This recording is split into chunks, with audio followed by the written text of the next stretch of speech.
जी अस्सलाम वालेकुम नाजरीन। खबर से आगे और नया दौर में आपको खुशामदीद। और आज तो बहुत बड़ी खबरें अभी कुछ ही घंटे पहले सुप्रीम कोर्ट ऑफ पाकिस्तान के फुल कोर्ट बेंच जो था, उन्होंने फैसला दे दिया है। प्रैक्टिस एंड प्रोसीजर एक्ट के हवाले से उन्होंने उसको अपहोल्ड किया है, जो कि बहुत खुश आइंद बात है कि पार्लियामेंट का बनाया हुआ कानून जो है उसको सुप्रीम कोर्ट ने ना तो नजरअंदाज किया है, बल्कि पार्लियामेंट की जो बालादस्ती होती है हमारी आइन के स्कीम के तहत उसको तस्लीम भी किया है। अगर ये बताते चले कि इसका बुनियादी नुक्ता ये है कि चीफ जस्टिस की, एक शख्स की जो पावर है उसको तकसीम किया गया है तीन सीनियर मोस्ट जजेस में, बेंचेस बनाने के इख्तियार के हवाले से, सुओ मोटो नोटिस लेने के इख्तियार से। और ये याद रहे कि ये एक बहुत बड़ी तब्दीली है। ये तकरीबन कोई 40 साल से ज्यादा के बाद ये रूल्स बने। जो पिछले रूल्स चल रहे थे ये 1980s में फ्रेम किए गए थे, और यकीनन ये एक स्टेप फॉरवर्ड है। 43 इयर्स यानी कि उसके बाद एक चेंज आई है। इसमें एक चीज जो रेट्रोस्पेक्टिव अपील का हक था वो उसको सुप्रीम कोर्ट ने मुस्तरद कर दिया इस एक्ट में। तो उसके अलावा बाकी एक्ट को अपहोल्ड कर दिया है। इस पे हम बात करेंगे।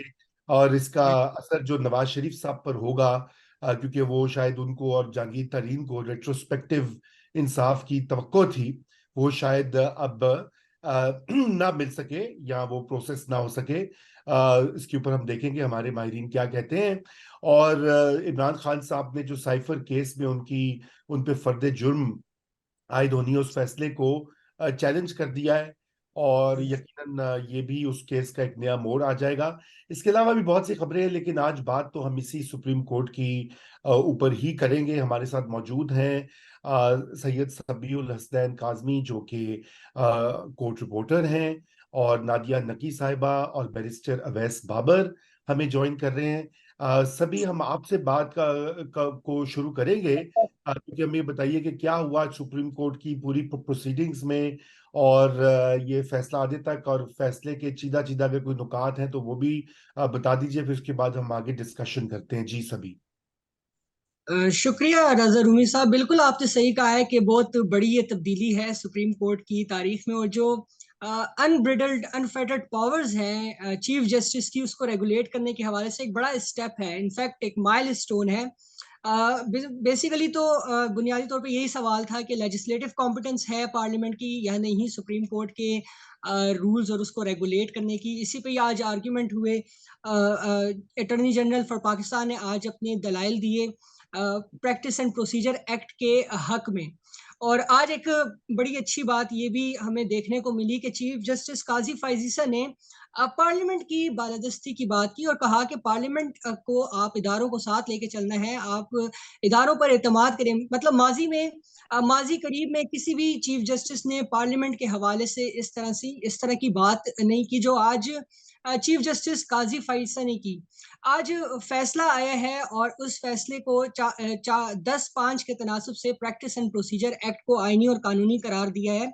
और ये भी करार दिया है कि पार्लियामेंट के पास सुप्रीम कोर्ट के रूल्स में तब्दीली करने का इख्तियार है। अब इससे होगा ये कि अब जितनी भी अपील्स और जितने भी केसेस हैं उसका फैसला सिर्फ चीफ जस्टिस, उसको उसकी फिक्सेशन और बेंच की तश्कील का मामला सिर्फ चीफ जस्टिस ही नहीं करेंगे, दो सीनियर मोस्ट जजेस भी उनके साथ 3 रुकनी कमेटी में होंगे, और उस कमेटी का जो फैसला होगा वो मेजोरिटी वाला होगा। यानी कि दो जजेस जो जो उनकी राय होगी उसी के हवाले से उसी तरह बेंच की तश्कील होगी। इसके साथ साथ जो सो मोटो केसेस का मामला है, अगर 184(3) के तहत दरख्वास्त आती है सुप्रीम कोर्ट में, तो यही 3 रुकनी कमेटी जो है तो इस बात का फैसला करेगी कि आया ये मामला सो मोटो का है या नहीं, इसमें जो है तो फंडामेंटल राइट्स का इन्वॉल्वमेंट है या नहीं।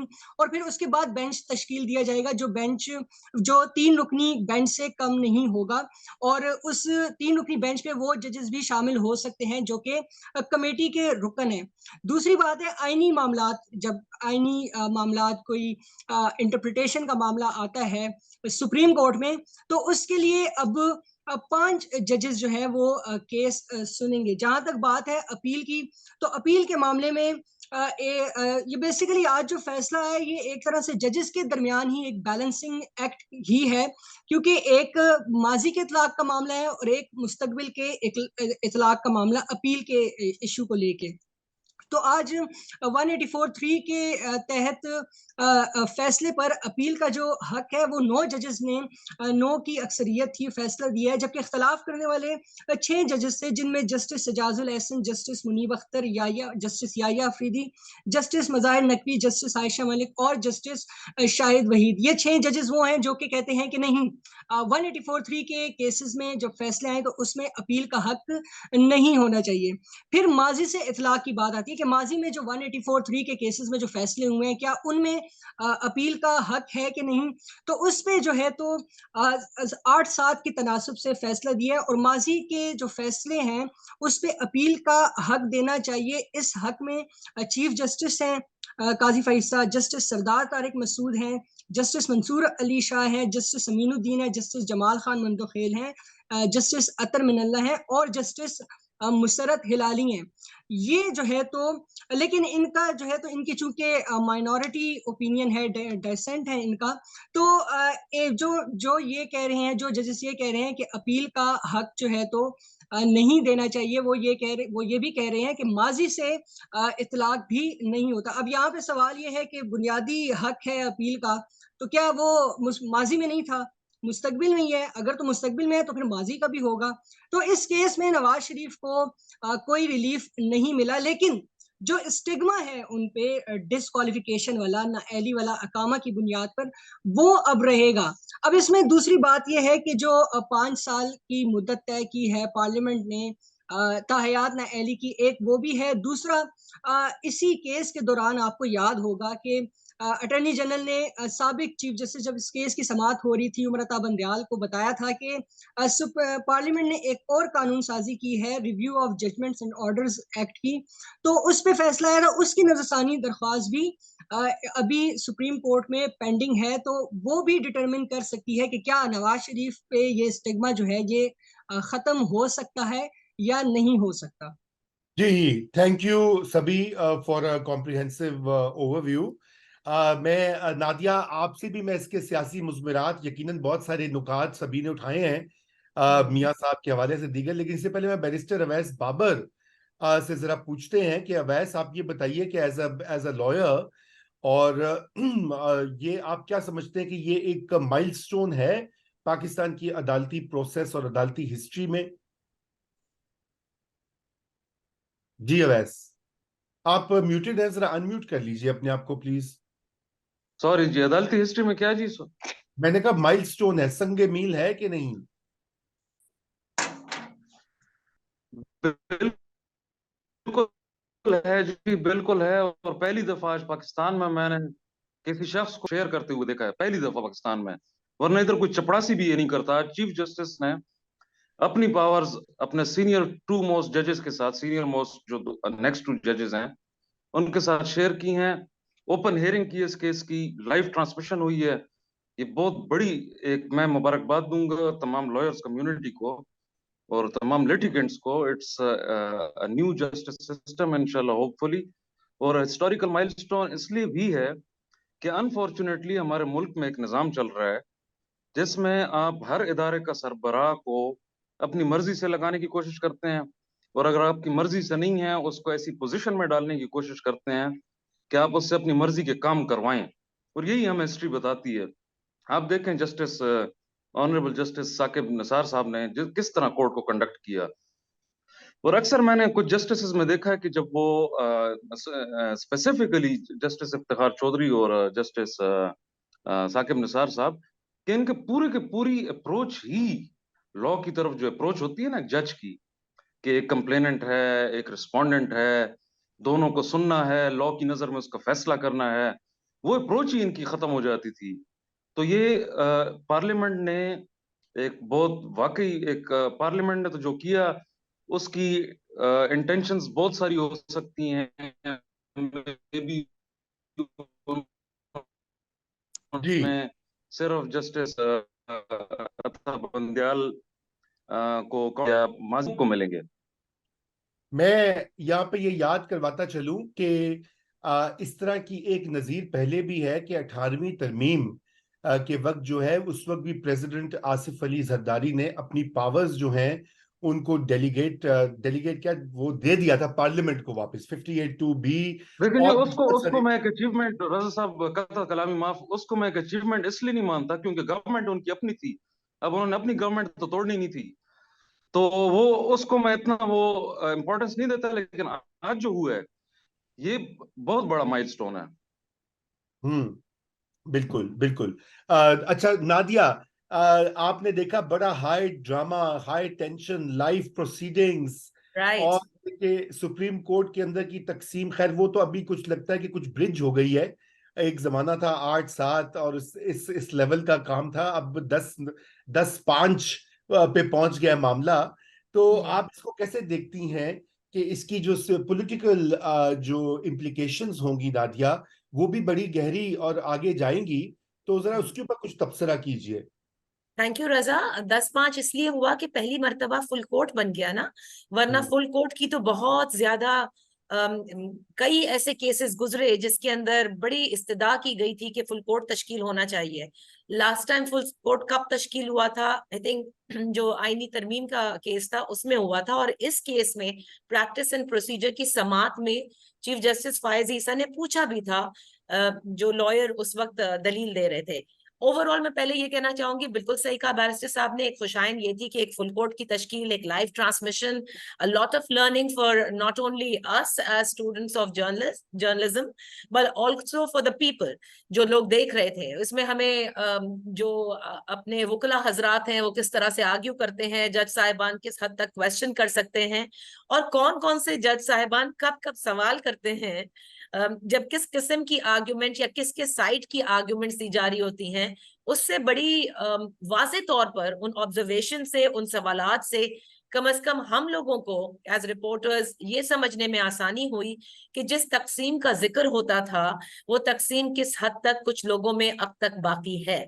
और इसी तरह से जो प्रैक्टिस एंड प्रोसीजर बिल का शॉर्ट फैसला अभी सामने आया जिसमें 10-5 से इसको अपहोल्ड किया गया, उसमें से जो डिसेंट दिया है जिन मोहतरम जज साहिबान ने, वो जज साहिबान माजी में जब उमर अता बंदयाल साहब थे तो उनके हवाले से उनके लिए ये कहा जाता था, उस वक्त में जो पीडीएम की हुकूमत थी वो खास तौर से ये इल्जाम आयद करती थी उन पर कि ये वो हैं जो कि बंदयाल के बड़े क्लोज समझे जाते हैं और हर बेंच में उनका शामिल होते हैं। तो लिहाजा उसकी भी काफी झलक आपको नजर आती है इस शॉर्ट ऑर्डर के अंदर। जहां जहां डिसेंट आया है उन डिसेंट में किन्होंने डिसेंट दिया है, और वो जब तफसीली फैसला आएगा तो डिसेंट की रीजन क्या है वो समझनी होगी।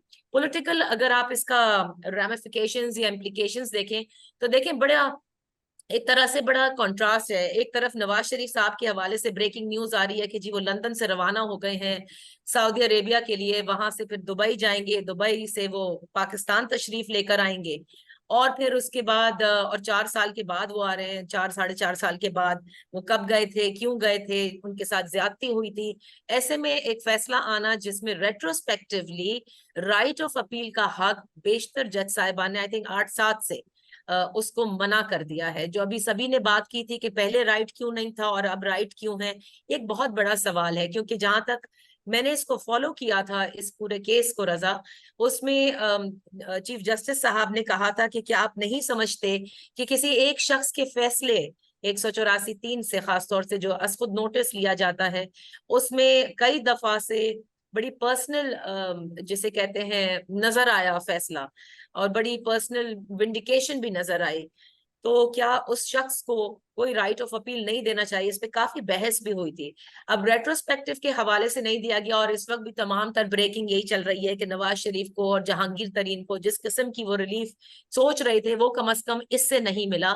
लेकिन आपको याद होगा कि इलेक्शन एक्ट 2017 में जो तरमीम की गई, जिसका शायद अभी जिक्र भी किया, कि कोई भी डिस्क्वालिफिकेशन 5 साल से जायद की नहीं हो सकती। आई थिंक नवाज शरीफ साहब के लिए अब वो उसको इस्तेमाल किया जाएगा। बहरहाल सियासी तौर पर मैं समझती हूँ कि नवाज शरीफ साहब के लिए इतना आसान भी नहीं है जितना समझ करके वो आ रहे हैं।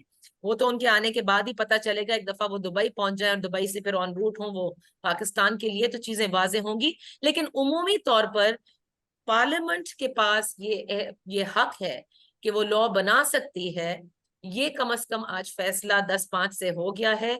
और यहां तक बात पहुंची भी इसलिए कि मासी में सुप्रीम कोर्ट को जिस तरह से चलाया जा रहा था, उन्होंने खुद मजबूर किया कि पार्लियामेंट फिर उनके लिए एक ऐसी कानून साजी करे जहां पे प्रैक्टिस एंड प्रोसीजर के हवाले से वो तमाम तर जो जो चीजें हैं, जो पॉइंट्स हैं, वो ले डाउन कर दें कि प्लीज कम से कम आप इस तरह से एक्ट करें ताकि कोई भी पार्टी अग्रीव्ड ना हो और ये तासुर ना जाए कि इंसाफ नहीं हुआ है। बहुत अहम नुक्ते उठाए हैं, थैंक यू नादिया। मैं समझता हूँ पार्लियामेंट की बालादस्ती जो है वो असल आज की अच्छी खबर है। इससे हमें गरज नहीं होनी चाहिए कि एक्स पॉलिटिशियन को या वाई को रिलीफ मिलेगा या नहीं मिलेगा। चलिए, अगर उनका हक बनता है तो कोई रास्ता निकलना चाहिए उसका भी, मैं वो नहीं कह रहा अगर कहीं बेइंसाफी हुई है या गलत हुआ है। लेकिन असल बात उसूल की है कि पाकिस्तान में पार्लियामान को मजाक समझ रखा है। दो चीफ जस्टिस ने दो वज़ीर आजम को, मुंतखब वज़ीर आजम को बाहर निकाल फेंका, यूसुफ रजा गिलानी को और मियां नवाज शरीफ को। और उसके अलावा आप ये देखें कि ये कैसे हो सकता है कि पार्लियामेंट एक कानून मंजूर करती है और सुप्रीम कोर्ट का एक बेंच जो है, हम ख्याल बेंच उसको सस्पेंड कर देता है। ये कोई किसी हेड क्लर्क का सर्कुलर है या किसी वो असिस्टेंट कमिश्नर का निकाला हुआ एग्जीक्यूटिव ऑर्डर है? ये एक पार्लियामेंट का फैसला है। और हाँ, उससे आप एतराज कर सकते हैं, आप उसकी पिटिशन खोल सकते हैं, वो भी कोर्ट का काम होता है कानून साजी के ऊपर देखने का। लेकिन ये तो कोई तरीका नहीं है। और दूसरी बात जो आपने बात कही, मैं उसको थोड़ा सा एक्सपेंड करूंगा और बैरिस्टर अवैस से बात करता हूं कि ये जो जुडिशल, देखिए बहुत से लोग ये इस इस्तिलाहात इस्तेमाल करते रहे। जुडिशल डिक्टेटरशिप है, जुडिशल एक्टिविज्म नहीं है। ये वन मैन शो, ये खुद एक फैसले में लिखा गया, ये मेरे अल्फाज नहीं है, अगर कोई जज साहब बुरा माने, बल्कि ये गालिबन जस्टिस अतहर मिनल्ला या जस्टिस मंसूर अली शाह ने भी इसकी तरफ अपने नोट्स में इशारा किया था। तो ये वन मैन शो भी तो नहीं होता। कोर्ट का मतलब तो फुल कोर्ट होता है, पूरी कोर्ट होती है सुप्रीम कोर्ट, एक चीफ जस्टिस थोड़ी होता है। तो आज ये बात, एक चीज अच्छी हुई है कि हम आगे बढ़े हैं। मैं समझता हूं कि इस तमाम तर मायूसी और जो पाकिस्तान पे क्राइसिस मुख्तलिफ तरह के डील कर रहा है मुल्क, उसमें ये एक छोटी सी उम्मीद की किरण दिखाई देती है कि शायद ये मामलात, शायद कोई मजीद इस्लाहात भी आगे हों। तो जुडिशल एक्टिविज्म के ऊपर, वन मैन शो के ऊपर, बैरिस्टर वैस बाबर, आप ये समझते हैं कि इसका कुछ बंद लगेगा? क्योंकि देखिए ये तो एक रवायत बन गई है हमारे यहाँ, एक सिंस जस्टिस इफ्तिखार मोहम्मद चौधरी, जिसे हर चीफ जस्टिस ने तकरीबन वही पॉलिसी फॉलो की है, मां सिवाय एक या दो। जी अवैस। देखें जी, इट्स अ गुड स्टार्ट रजा साहब। मुझे बहुत ज्यादा खुशी होती कि अगर ये जो 10-5 वाली जो प्रोपोर्शन है, ये रेट्रोस्पेक्टिव इफेक्ट में भी होती और वो जजेस जो दूसरी साइड पे चले गए हैं वो उसी साइड थे के नीचे, जो टोटल आप पाकिस्तान की हिस्ट्री में केसेस निकाले हैं तो वो कितने होंगे? 20 होंगे, 30 होंगे, 35 होंगे, इससे ज्यादा तो नहीं होंगे ना। उससे ये होता कि अगर वो अपील में चले जाते तो वो माजी का गंद शायद सुप्रीम कोर्ट साफ कर पाती।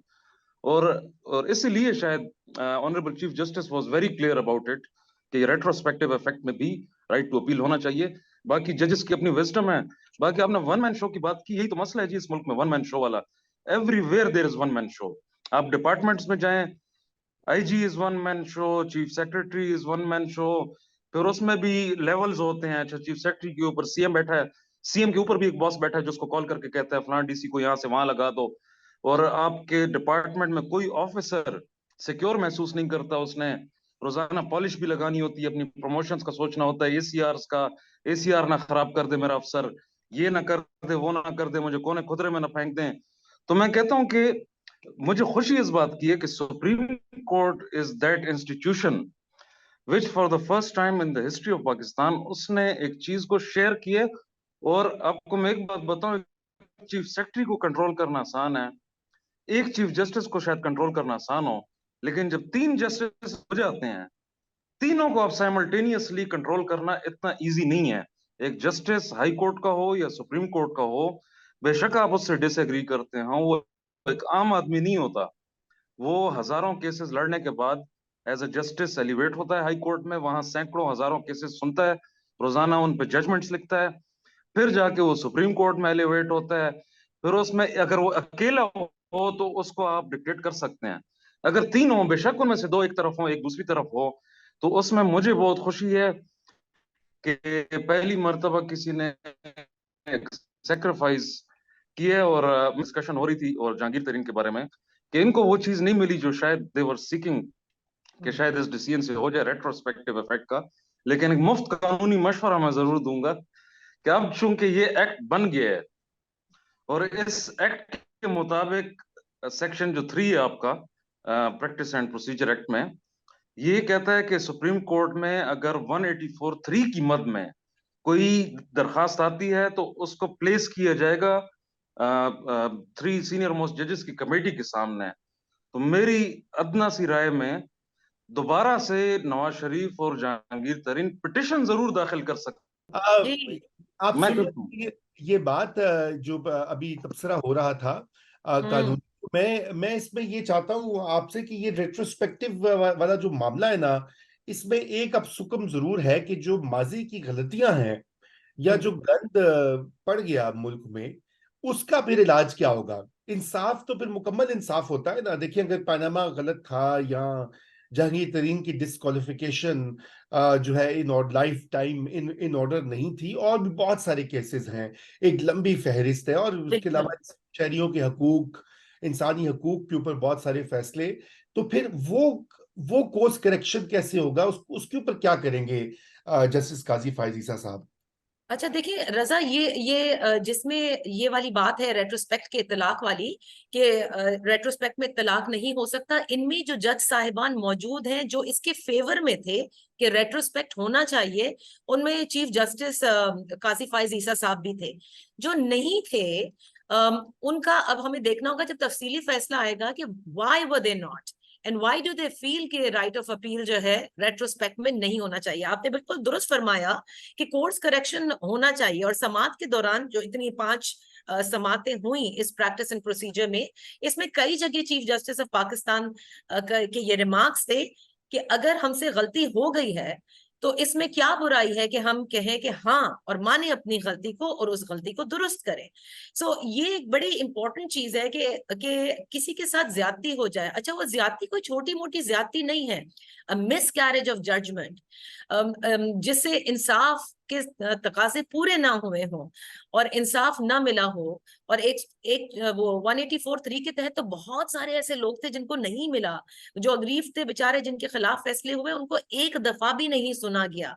तो अगर आप रेट्रोस्पेक्ट नहीं देते, let's forget about Nawaz Sharif and Jahangir Tareen, we are not even talking about political, गैर ए पॉलिटिकल केसेस भी बहुत है ना रजा, जहां पर लोगों के साथ ज्यादती हुई, तो फिर उनका क्या होगा। मेरे ख्याल से अब जो डिसेंट है इन टोटलिटी, उन्होंने ये कहा था कि पार्लियामान बना सकती है लेकिन आईनी तरमीम के तहत। ये भी हो सकता है कि आगे जाके जब इलेक्शंस हो और इलेक्शंस के बाद जो गवर्नमेंट इन पावर हो वो कोई एक आईनी तरमीम करवाने में कामयाब हो जाए। Only time can tell, because course correction जरूरी है। The country will only heal in all aspects when there is a course correction, not before that. बिल्कुल बिल्कुल, मैं यही चाहता, यही मैं बात ये हीलिंग वाला जो पॉइंट था ना, नुक्ता, इस पर पाकिस्तान को ये जरूरत है, क्योंकि इतनी ज्यादा जिसे कहते हैं पोलराइजेशन और इतनी टेंशन और इदारों की अपनी अपनी जुरिस्डिक्शन से बाहर मदाखलत इतनी बड़ी है पिछले 10-15 सालों में, कि अब उसको ठीक करने के समेटने का टाइम है। वो किसी हद तक तो सुप्रीम कोर्ट गई है, लेकिन वहां नहीं पहुंची जहां से हमें वहां तक के जहां तक हमें तवक्को थी। अवैस, वापस आ गए हैं आप, तो आप अपनी जरा बात दोबारा से वो बता दीजिए कि ये अपना, ये हम जो बात कर रहे थे कि माजी के जो कोर्स करेक्शन की हम जो बात कर रहे थे, आप भी इस पर प्लीज अपना कमेंट दें कि किस तरह से वो मुमकिन है। एक चीज बस ऐड कर दे देखिए इस तरह है। बैरसी साहब, जो आप कह रहे थे कि क्या आपका आइडिया जो था कि क्या कर सकते हैं जहांगीर तरीन साहब और नवाज शरीफ साहब, आप बता रहे थे, फिर आवाज कट गई थी आपकी। जी जी, मैं उस पे नवाज शरीफ जहांगीर तरीन साहब पे आता हूँ। पहले मैं रेट्रोस्पेक्टिव इफेक्ट की बात करूं। देखें, पार्लियामेंट का इस्तेहकाक है, वो किसी भी चीज को रेट्रोस्पेक्टिव इफेक्ट दे सकती है। Let me give you an example.